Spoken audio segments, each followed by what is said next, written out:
Telepon kakak mama kok. Mama. Hah? Mama.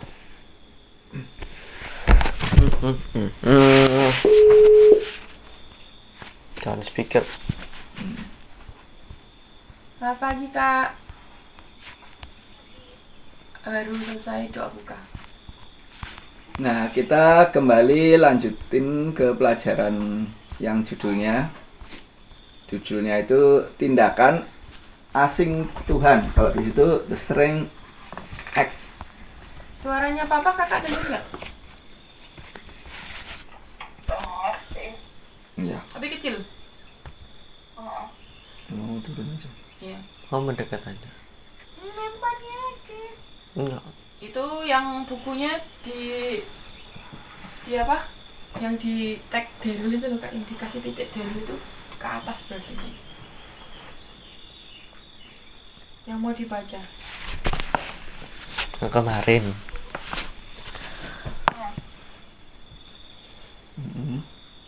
God's strange act. Tindakan asing Tuhan. Udah dapat semua? Kakak udah dapat belum?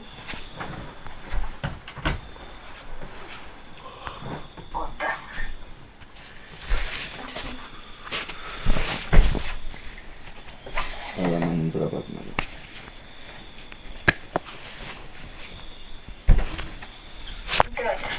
Ya kak. Halaman 62. Halaman 62. Iya.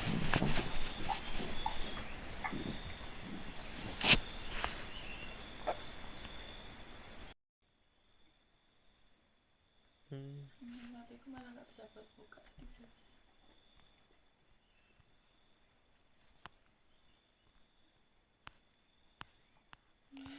Yesaya 28 ayat 21. Sebab Tuhan akan bangkit seperti di gunung Perasim. Dia akan murka seperti di lembah Gibeon, agar dia melakukan pekerjaan anehnya, dan Kerjaan apa? pekerjaan asingnya, dan terjadikan tindakan-tindakan yang asing. Tuhan akan bangkit untuk melakukan pekerjaannya yang aneh, tindakannya yang Apa? asing. Tindakannya yang asing. Kapan? Jawabannya di ayat 5. Pada hari itu Tuhan akan menjadi mahkota kemuliaan dan mahkota keindahan bagi sisa umatnya. Jadi pada hari itu, waktu itu. Ayat 6. Tuhan akan menjadi roh penghakiman baginya yang duduk dalam penghakiman. Ya. Ayat 3. Kehancuran ditentukan atas keseluruhan bumi. Jadi jawabannya adalah pada saat akhir. Kapan? Kan pada saat akhir. Ya, jadi kalau kita baca ya. ini kan translatean Dipsik ya. Jadi ini buku sebetulnya lebih bagusan itu kalau kita itu baca langsung dari IMP atau ILT ya. Dimana di IMP atau ILT itu disebut di situ tindakan asing, sedangkan kalau di terjemahan baru itu translate-nya kurang tepat, itu tindakan ganjil, perbuatan ganjil. Ganjil kan lawannya genap. Kalau di ILT atau IMB di Indonesian Literal Translate itu sama seperti yang dimaksud di dalam intisari dari pasal-pasal ini, pasal tindakan asing Tuhan ya, itu salah translate-nya. Nah di sini dibilang ya, sebab Yahweh akan berdiri seperti di gunung Perasim dan akan mengguncang seperti di lembah Gibeon untuk melakukan perbuatannya yang asing ya, perbuatannya yang asing, dan untuk mengerjakan pekerjaannya yang lain. Jadi perbuatannya yang asing itu mengerjakan yang nggak biasanya. Ya lanjut, masih baca tuh. Sambil Bapak ngecek yang di di ILT ya. Itu sekarang ayat berapa? Udah kok. Dalam bab ini sendiri prinsip-prinsip interpretasi diberikan. Baris demi baris, baris demi baris, sedikit di sini dan sedikit di sana. Manapun lain gitu. Oleh karena itu, untuk memahami apa pekerjaan asing Tuhan itu harus mengikuti prinsip ini. Jadi harus ayat demi ayat. Dua contoh disajikan di dalam hal yang sama terjadi. Tuhan melakukan tindakan atau pekerjaan yang asing. Tuhan akan bangkit sebagai. Gitu. Bilang. Disebut dalam dua contoh ini sebagai. Yang berarti Tuhan akan bangkit dengan cara yang sama. Contoh pertama adalah di Gunung Perasim dan contoh kedua di Lembah Gibeon. Jadi ini sekarang kita mau lihat gimana tindakan aneh Tuhan yang dibilang di gunung, tindakan asing Tuhan yang di Gunung Perasim dan di Lembah Gibeon.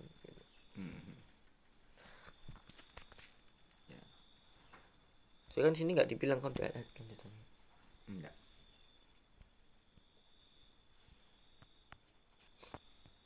Mama, lanjut. 2 Samuel 5 ayat 17. Bapak sambil ya, baca yang ILT ya. 2 Samuel 5 ayat 17.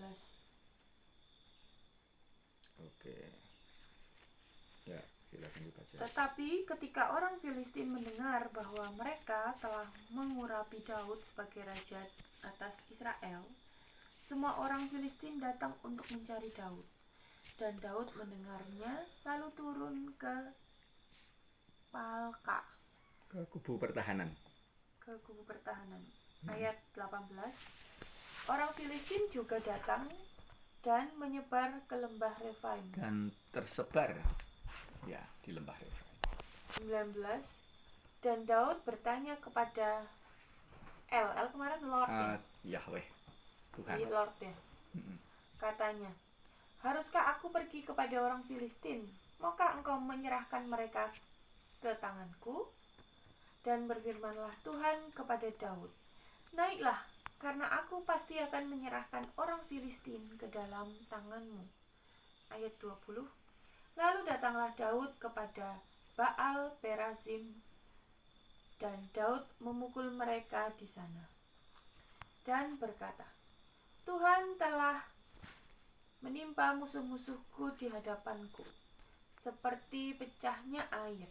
Oleh karena itu dia menyebut nama tempat itu Baal Perazim. Apa yang perlu dikoreksi di situ?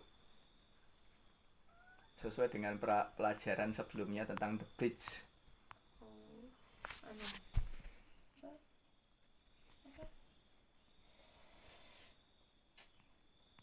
Golongan kecil-kecil itu celah. Ya, berarti di translate apa? Berarti the Lord, Bukan pecahan air. Ya sama juga sih. Tuhan telah menimpa musuhku di hadapan, seperti celah air gitu. Gini, seperti membikin celah air gitu. Seperti membikin ada celah dari perlindungan air. Seperti membikin celah dari perlindungan. Jadi kita ini terjemahan bebasnya itu ada tampungan. Tampungannya itu isinya air. Terus itu dibikin Kalau celah gitu. ada Bocor. celahnya. Iya bocor. Bocornya masuk nyerang ke helm situ. Oke. Itu penjelasannya. Jadi kesimpulannya kalau dibaca dari atas sampai bawah apa itu? Dibaca ulang. Oh belum ya, kesimpulannya belum ya. Iya. 2 Samuel 5 ayat 20. Maka Daud datang kepada Baal Perazim dan Daud mengalahkan mereka di sana. Dia berkata, Perazim itu tempat. Kok kepada Tuhan kayak telah orang. mendobrak musuh-musuhku di hadapanku seperti air pasang yang meledak. Oleh karena itu dia menamai tempat itu Baal Perazim. Nah, seperti air pasang yang meledak itu ya bisa seperti air yang bocor. Tuhan itu membuat celah ya tadi, mendobrak gitu. Buat bridge. Kesimpulan. Ini adalah contoh pertama dari tindakan asing Tuhan. Tuhan menegaskan kepada Daud bahwa dia telah menyerahkan orang Filistin ke dalam tangannya. Tuhan menyerahkannya kepada Daud, dia meninggalkan mereka. Tuhan tidak bisa lagi melindungi mereka dan meninggalkannya di tangan Daud. Bagaimana penjelasan penyerahan ini? Tuhan menghancurkan mereka. Bagaimana dia melakukannya? Dengan dengan menyerahkan ke tangan Daud ke dalam tangan musuh mereka. Dia menerobos musuh-musuh Daud. Tuhan membuka celah, tembok perlindungan runtuh. Sehingga tembok perlindungan runtuh. Bagaimana dia melakukannya? Dia melakukannya seperti aliran air yang dahsyat. Dapatkah Anda membayangkan pelanggaran tiba-tiba terjadi di bendungan? Apa yang terjadi? Tiba-tiba di bendungan itu air yang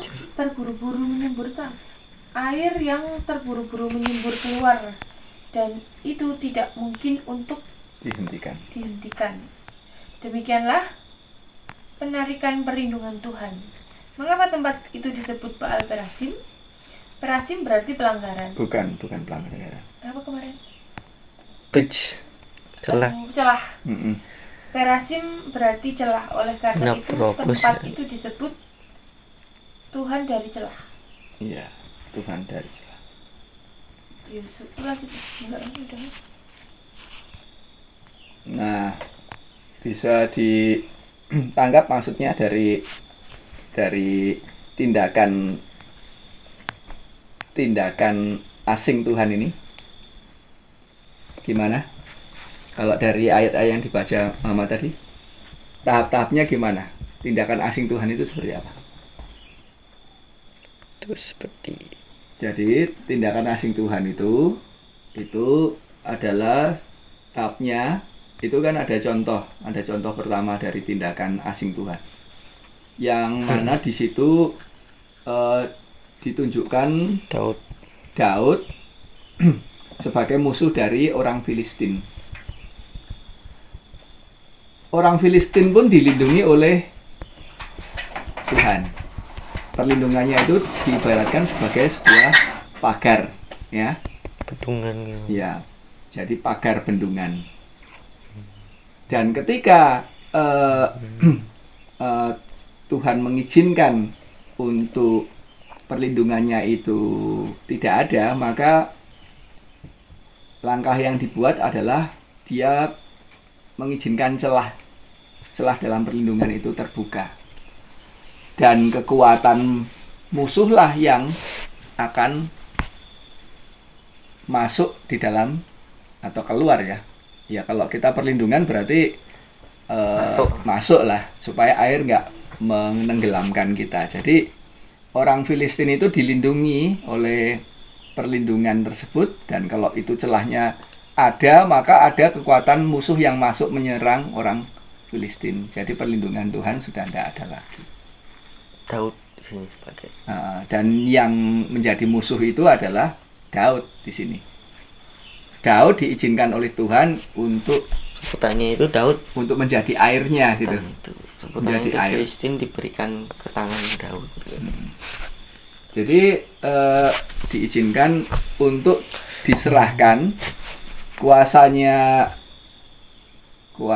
yang membinasakan itu diizinkan untuk diambil oleh Daud, sehingga mereka akhirnya bisa sehingga orang Filistin itu akhirnya binasa bukan karena Daud,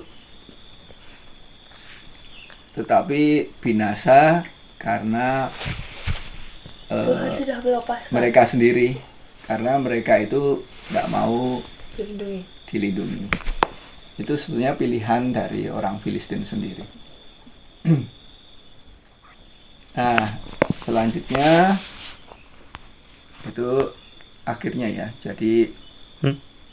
akhirnya adalah Oh, mereka itu bisa melihat bahwa air itu merobos tanpa bisa dihalangi lagi, menyembur ke dalam rumah-rumah mereka ya. Demikianlah contoh dari penarikan perlindungan Tuhan. Jadi semua orang itu dilindungi. Semua orang dilindungi sama seperti orang Filistin. Itu contoh di Gunung Perasim. Contohnya di Gunung Perasim. Di Gunung Baal Perasim. Dan Perasim ini sendiri itu artinya Dari Baal Perasim adalah celah ya, celah. Ini ya bisa lanjut Yosua 10 ayat 7. Lembah Gibeon. Yosua 10 ayat 7. Maka Yosua naik dari Gilgal, dia dan semua orang yang berperang bersamanya. Dan semua orang perkasa yang gagah. Lalu berfirman Tuhan kepada Yosua, janganlah takut kepada mereka, karena aku telah menyerahkan mereka ke dalam tanganmu. Tidak akan ada seorang pun di antara mereka yang berdiri di hadapanmu. Kesimpulan. Ini adalah contoh kedua dari tindakan aneh Tuhan. Tindakan menyerahkan asing. bangsa Kanaan ke tangan Yosua. Tuhan tidak lagi bisa melindungi mereka. Oleh karena itu dia menyerahkan kepada mereka kepada musuh-musuh mereka, orang Israel. Nah, ini contoh kedua Nyerah ke tangan dari Tuhan. tindakan asing Tuhan. Tuhan itu menyerahkan kepada tangannya, Saud. bukan Yosua kalau ini. Oh iya, pindah. Ya. Dan apa yang diperbuat oleh prajurit-prajurit Yosua, mereka maju dari Gilgal dan akhirnya mereka itu masuknya itu ya sama seperti air tersebut. Kan tadi kan Daud dibilang juga Filistin itu di tangan Daud, kan berarti ini Yosua, si musuhnya ini ada di tangannya Yosua, berarti musuhnya ini sudah ada celahnya kan berarti. Sama. Nah, ini sebetulnya mereka sedang menyerang kota Ai yang kecil, tetapi pada serangan sebelumnya pasukannya itu sombong. Pasukannya siapa? Pasukannya Yosua itu sombong, sehingga mereka kalah oleh yang itu. Kalah nggak bisa nerobos kota Ai. Terus baru setelah itu Yosua mencoba kedua kali dan Ini Yosua lebih ini. bisa menerobos kota Ai. Menerobos. Ya. Sekarang ini Papa sambil ngecek aja ya. Daryl aja lagi. Papa nggak baca. Papa tak ngecek ayat-ayatnya. Yo. Lanjut. Berarti itu bukan di Gilgal. Di Gibeon, di lembah Gibeon.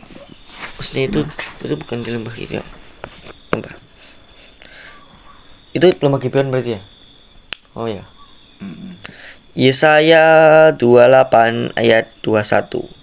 Yang tadi, sebab Tuhan akan bangkit seperti di gunung Perasim, dia akan murka seperti di lembah Gibeon untuk melakukan pekerjaan asingnya, dan terjadilah tindakannya yang asing. Kesimpulan, kedua contoh adalah contoh di mana Tuhan membebaskan orang Kanaan kepada musuhnya, atau memberikan mereka ke tangan musuhnya.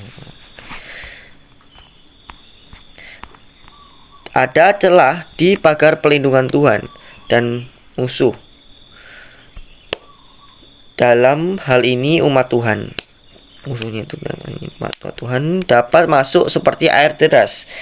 Tapi apa arti arti kata asing dan bagaimana itu digunakan dalam Alkitab. Oke. Kita udah tahu tindakan asingnya tapi belum tahu. Ya, lanjut ya. Lanjut. Imamat 22 ayat 10. Tidak akan ada orang asing yang makan dari Bapak buka. Imamat 22 ayat 10. Bapak buka Imamat 22 ayat 10 ya. Imamat 22 ayat 10. Tidak akan ada orang asing yang makan dari hal kudus. Ini kalau di translation, dan setiap orang asing tidak boleh makan makanan yang kudus. Jadi di situ ada kata dasarnya itu stranger toh. Orang asing itu stranger. Ya lanjut, seorang pengalaman, seorang Ayub, pengembara dan seorang upah Ayub imam langsung berubah. tidak boleh makan makanan yang kudus. Ya. Ini berubah langsung. Ayub 19 ayat 13. Job 19 13. ayat 13. Gimana dia Kenalan saya telah benar-benar menjauhkan saudara-saudaraku daripadaku dan kenalan-kenalanku sungguh-sungguh diasingkan daripadaku. Jadi kata dasarnya itu juga Asing. strange ya. Jadi strange itu maksudnya adalah diasingkan. Maksudnya kata diasingkan itu menjauhkan dari saudara, menjauhkan dari kenalan-kenalan. Ya. 15 coba. Para pengembara di rumahku dan wanita-wanita pelayanku menganggap aku sebagai orang asing. Aku telah menjadi orang lain di mata mereka. Jadi Itu dia. asing itu jadi lain di mata mereka, dan yang biasanya mereka itu melayani, yang biasanya itu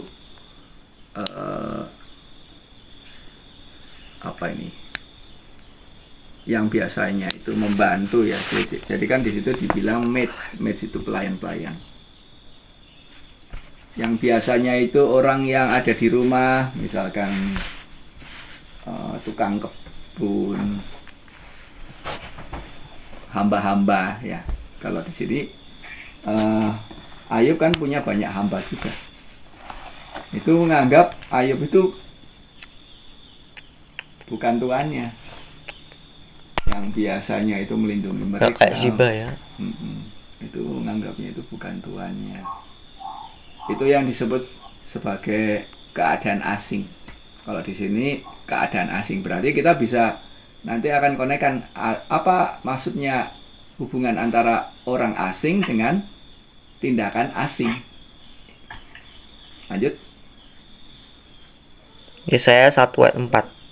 Apa baca Yesaya 1 ayat. Soalnya aku minta tolong, soalnya ini bilangnya mereka pergi ke belakang. Jadi mereka gone away ya. Apa baca Yesaya 1 ayat 4.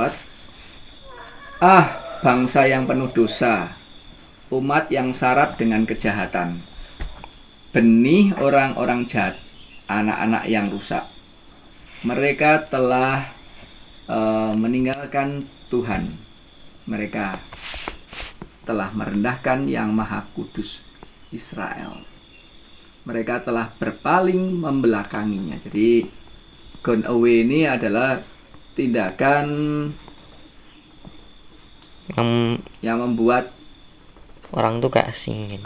Membuat Tuhan itu asing bagi mereka. Cara membuat supaya Tuhan kita itu adalah Tuhan yang asing itu adalah marah pada Tuhan. Ya, anger ya. Merendahkan Tuhan. Terus apa? Jahat. Terus berperilaku korup ya. Terus apa lagi? Di ayat 4 itu. Lanjut. Yeskiel 14 ayat 5. Mereka semua terasing dariku. melalui berhala-berhala mereka. Jadi mereka itu jadi asing karena berhala-berhala. Yeskiel di mana? Yeskiel 14 ayat 5. Oh, 14 ya. Bukan 14. Ya, 14. Ingat. 14 ayat 5. Supaya aku dapat menangkap keluarga itu ya. Tapi mama nggak ketemu. Iya, ini ada. Supaya aku dapat Bawahnya menangkap. aja. Ya, Enggak usah semuanya. Enggak usah semuanya. ya, ayat 5 aja. Oh, berarti ini. Yang bagian ini aja. Mereka yang telah diasingkan daripadaku karena berhala-berhala mereka. Bener ya? Iya, betul. Itu sama. Matius 7 ayat 23. Kok kayak pada dengar? 7. Jadi asing karena mereka menyembah Berhala-berhala berhala yang bukan dari Tuhan. Tuhan. Waktu menyembah kan berarti seakan-akan dia itu memalingkan muka ya. Memalingkan muka dari Bapa, kemudian dia memunggungi Bapa gitu. Jadi Bapa itu cuma Gundui. dapat punggungnya. Mm-mm. Terus berapa tadi? Matius 7 ayat 23. Matius 7 ayat 23. Dan kemudian aku akan mengaku kepada mereka. Mengaku itu gimana? Aku tidak pernah mengenal kamu. Pergilah daripadaku, hai orang-orang yang melakukan kejahatan. Iya, jadi ini adalah penjelasan tentang tindakan asing itu. Dibilang di sini, aku nggak kenal kamu, hanyalah engkau dariku.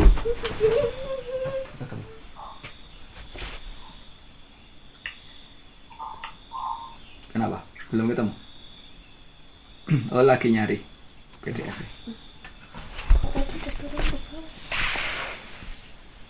Udah. Nah ya, kesimpulannya. Nah, ini Bapak mau dalami dulu yang di Matius 7 ayat 23. Oh ya.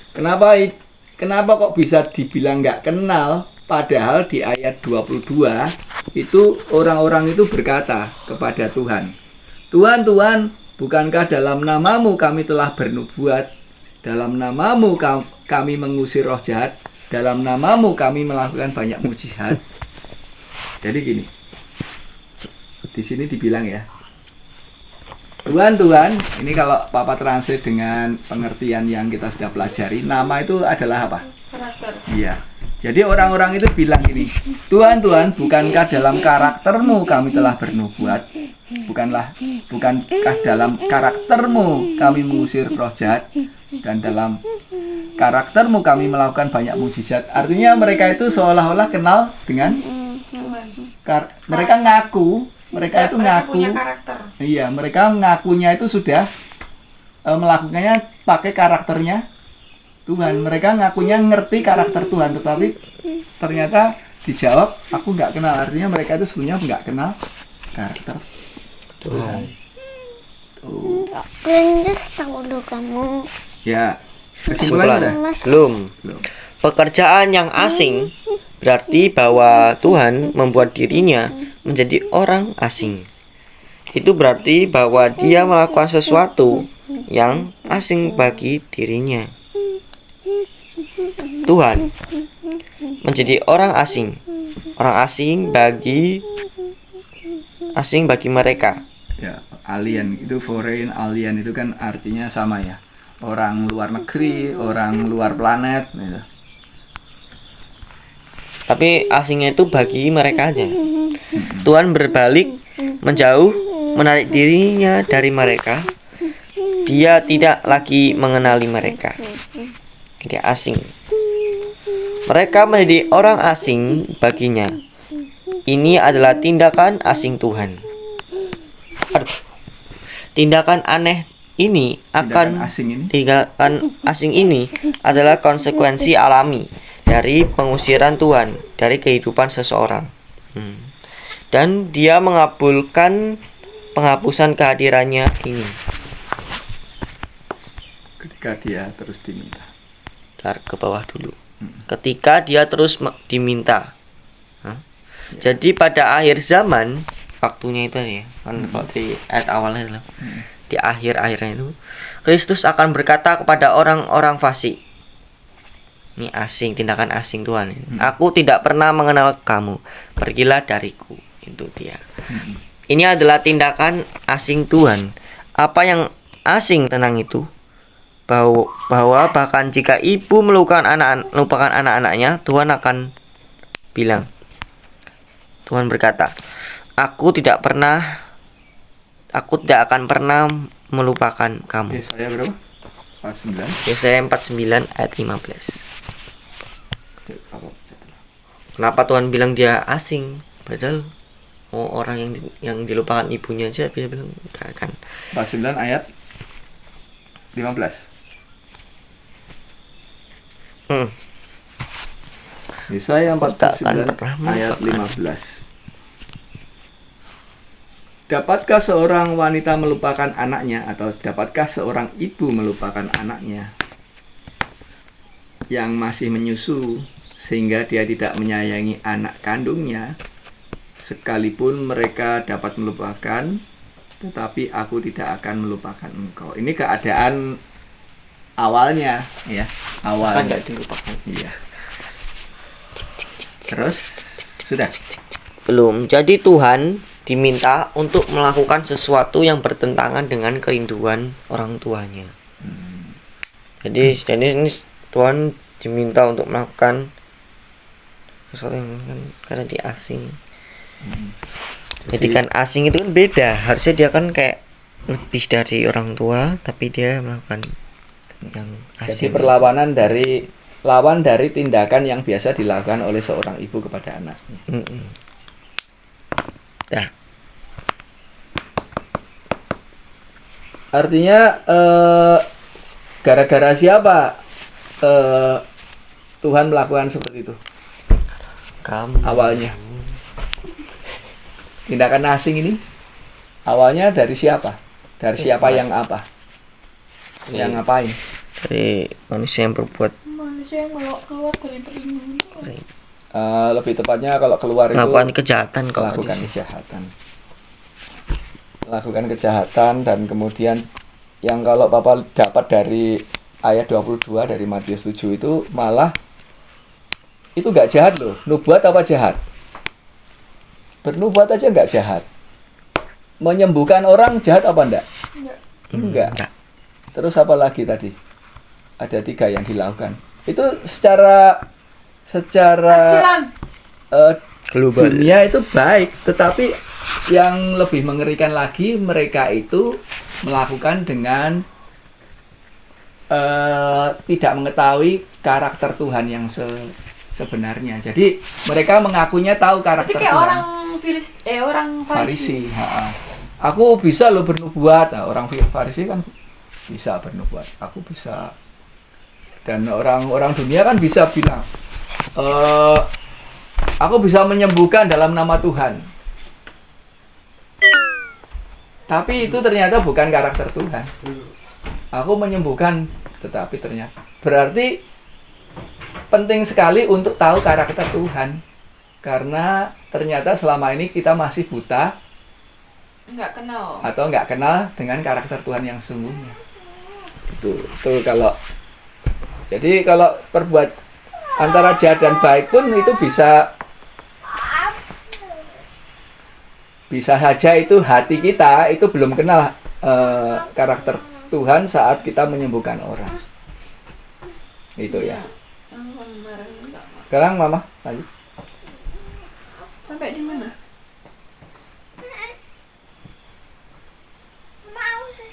Yesaya 28, 21. Oh iya. Yang bawahnya Daniel 12 ayat 1. Yesaya 28 ayat 21. Ya. Sebab Tuhan akan bangkit seperti di gunung Perasim. Ia akan murka seperti di lembah Gibeon, supaya ia melakukan pekerjaan asingnya, dan terjadilah tindakan yang asing. Daniel 12:1. Dan pada waktu itu Mikael akan berdiri dan akan ada masa kesulitan seperti yang belum pernah terjadi sejak ada sebuah bangsa. Pada waktu itu umatmu akan dibebaskan. Yesaya 30 ayat 13.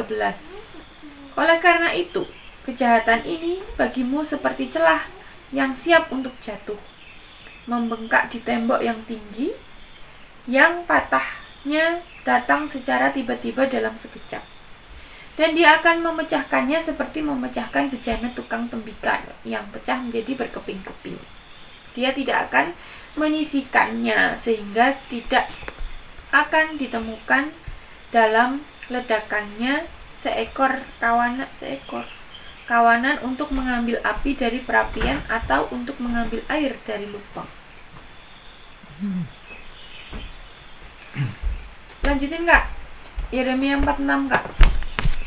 Yeremia 4 ayat 6. Yeremia 4 ayat 6. Hujan. Akanlah standar menuju Sir, mundurlah, janganlah tinggal, karena aku akan mendatangkan kejahatan dari utara dan kehancuran besar. Mendatangkan yang jahat ya, bukan mendatangkan kejahatan. Mendatangkan yang jahat Mendatangkan yang jahat dari utara dan dan kehancuran besar. hmm. Ini kan nama banyak.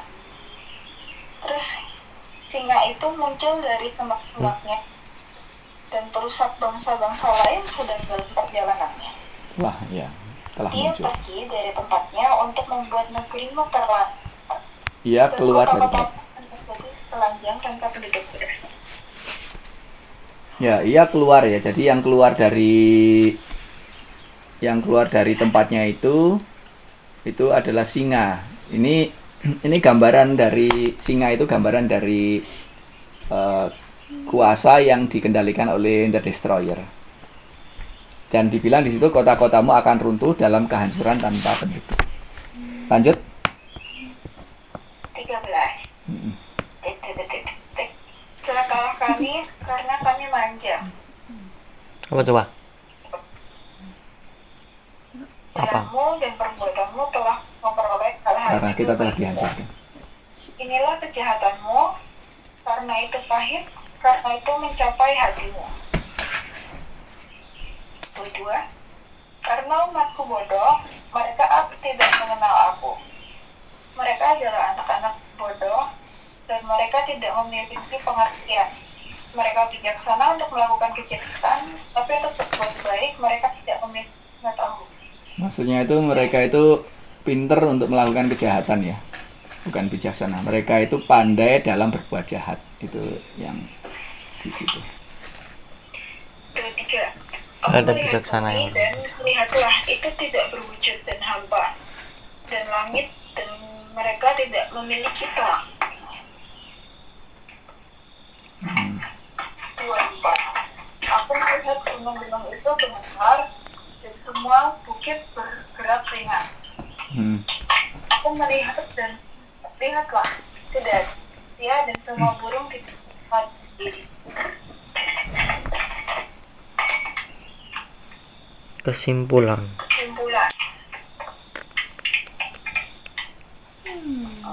Sampai kesimpulan. Ya, sampai kesimpulan aja. Tuhan akan bangkit. Kapan? Itu bangkit itu maksudnya Tuhan akan berdiri ya. Jadi sekarang itu Tuhan itu kan Tuhan Yesus ya. Tuhan itu saat ini sedang duduk posisinya. Michael stand up. Jadi duduk itu masih melayani perantaraan orang-orang yang mau bertobat. Nah, terus di sini pertanyaan, Tuhan akan dari posisi duduk lalu berdirinya itu kapan? Ya, pada saat akhir zaman. Ada paralelisme antara asumsi Daud sebagai raja dan penerimaan Kristus terhadap kerajaan, yaitu ketika Kristus bangkit. Kristus akan menghancurkan bangsa-bangsa menjadi berkeping-keping seperti bejana tukang tembikar dipecah. Bagaimana ini dicapai? Ketika Mikael bangkit, perlindungan Tuhan tiba-tiba dihilangkan dan akan ada masa kesusahan yang belum pernah terjadi sebelumnya. Terus juga ketika Mikael bangkit, Tuhan akan membawa kejahatan. Bagaimana dia melakukannya? Dia membiarkan singa datang perusak bangsa-bangsa. Singa itu Tuhan bebaskan untuk melahap kejahatan mereka sendiri. Dan bumi dibiarkan sunyi dan kosong dan tidak lagi. Ada orang. Ini adalah Main. kejadian yang terjadi di akhir zaman. Akhir zaman itu kapan? Ya sekarang ini. Di mana di situ kejahatan manusia itu sudah sangat peak ya. Peak itu udah mau luber kejahatannya itu. Jadi kalau diibaratkan di situ ada gelas, kejahatannya itu sudah meluber kemana-mana. Caranya mendeteksi apakah kejahatan itu sudah mau luber itu dari mana? Dari kebencian manusia antar manusia. Kalau kita melihat sudah banyak anak-anak yang durhaka ya, durhaka kepada orang tuanya. Kita melihat murid-murid yang berani sama guru-gurunya. Kita melihat warga negara yang dengan bebas menjelek-jelekkan atau marah kepada kepala negaranya, tidak percaya pada wakil rakyatnya. Itu adalah tanda-tanda bahwa kejahatan di muka bumi ini sudah mau peak ya, mau puncaknya. Dan saat itulah seharusnya manusia itu ada bertobat, mengakui segala kesalahannya dan mohon ampun ya. Kalau mohon ampun itu enggak cuma pada dirinya sendiri, tapi juga memohon ampun pada dosa-dosa orang-orang yang berbuat jahat kepadanya. Memohon ampunkan kepada Tuhan atas kejahatan para pemimpin, atas kejahatan guru-guru, atas kejahatan para orang tua, ya. Itulah yang sebetulnya perlu dilakukan. Andaikan itu nggak dilakukan, maka kemarahan itu akan memantul dari alam yang ada di sekitarnya. Kemarahan-kemarahan warga itu akan memantul dari alam. Jadi kita kan percaya bahwa setiap manusia itu punya resonansi gelombang yang akan mempengaruhi alam sekitarnya. Kalau kita berpikiran jahat, maka alam juga akan memantul dan akan jahat kepada kita. Gampangannya aja, ada orang berpikiran jahat-jahatnya itu apa? Egois, kemudian dia membangun villa-villa yang mana di tempat itu sebetulnya adalah tempat untuk menjadi resapan air. Maka terjadilah persaingan membuat villa. Mereka itu nggak sadar jahat, tapi yang mereka sadar itu aku harus jadi lebih dari yang lain. Aku harus lebih dari yang lain gitu. Dan di sini prinsip dari kehilangan identitas lah. Kalau kita baca perang identitas itu berlangsung. Mereka itu nggak mengasihi, tetapi mereka itu saling berlomba-lomba untuk berada di posisi yang tertinggi. Dan apa yang terjadi? Akibatnya ada banyak tanah longsor, kemudian ada banjir. Banjir yang dirasakan oleh orang-orang Bekasi ya, itu sebenarnya adalah hasil panen atau tuaian dari bibit-bibit kesombongan duniawi yang mereka tebarkan, yang ngalami ya akhirnya semua itu. Dan itu juga berlaku juga pada Lebar. gunung meletus, gempa bumi, itu semua berlaku. Jadi keseimbangan alam semesta itu akan terganggu kalau manusia di dalam bumi ini nggak damai, ya, itu nggak damai. Jadi penting sekali untuk memelihara hati yang damai, hati yang penuh dengan sukacita, itu penting sekali. Dan saat itulah sebetulnya itu Tuhan itu masih menahan. Jadi gempa itu ditahan sama Tuhan, banjir itu ditahan sama Tuhan. Segala sesuatu yang bisa menghancurkan manusia itu ditahan. Tetapi karena kebenciannya itu sudah sangat berat, maka Tuhan akhirnya mengizinkan lubang itu terjadi. Lubang itu ada, ya. Dan lubang ini sekarang sudah mulai ada. Kita melihat di mana-mana itu ada bencana, di mana-mana ada kelaparan, ya. Iya, itu. Itu yang Bapak dapat dari pelajaran tentang tindakan asing Tuhan. Ada tambahan atau pertanyaan dari Mia? Enggak. Daryl, udah? Tak ada. Ya. Untuk bacaan selanjutnya itu bisa dibaca-baca sendiri. Itu konfirmasi dari pelajaran ini. Kutipan. Tapi yang penting itu adalah dari Alkitab sendiri ini biar bisa. Aku baru sadar kenapa itu ayat yang pertama itu diulang-ulang terus ya, kalau soalnya emang line up online. Kalau yang ngajarin kan buat jadi jembatan. Jadi prinsip yang baik tetap kita pakai.